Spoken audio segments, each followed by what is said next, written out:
I was just at an event with Zohran Mamdani, the Democratic nominee for mayor here on the Upper West Side, and he straight up denied that his campaign had anything to do with what happened to the governor over in Queens, where I was earlier today. Mamdani says if there's frustration with Cuomo, that it's understandable. From the moment he arrived, former Governor Andrew Cuomo was heckled constantly as he visited the Masjid Mission Center Mosque in Jamaica, Queens. Even inside, as he began to speak, it continued.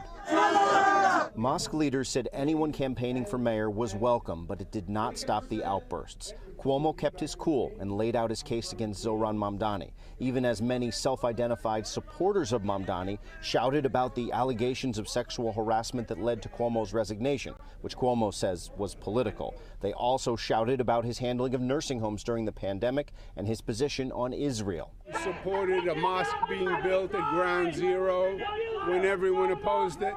So I've been a long supporter of the Muslim community. Why are you taking your message to the mosques directly? Thank you. Because I want all people to hear it, and especially Zohran supporters, because they're being deceived. After the event, the Cuomo campaign said the Mamdani campaign had orchestrated the disruption. Why shout in there is my question. After 10 years he visited to the masjid. You tell me.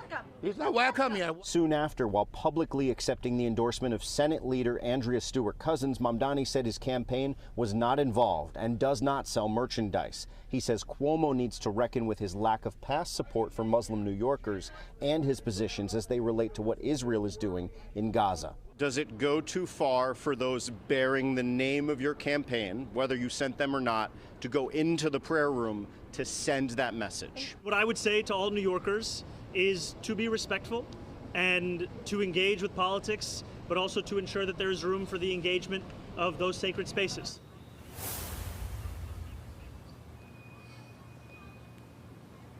And Mayor Adams has also been making more of an effort lately to reach out to Muslim communities. They've been with him at a number of campaign stops in mosques. Both he and Cuomo are making a similar argument. They say that Mamdani's values don't line up with the Muslim community. They point to his past support of decriminalizing prostitution and the changes he hopes to make on the police department. As far as the issues, Mamdani says he's laser focused on affordability, which impacts every New Yorker. Corey? All right, Henry, before we let you go, the issue on the campaign trail of whether students in public schools should be able to use the bathroom of their gender preference, that has bubbled up. So what is happening there?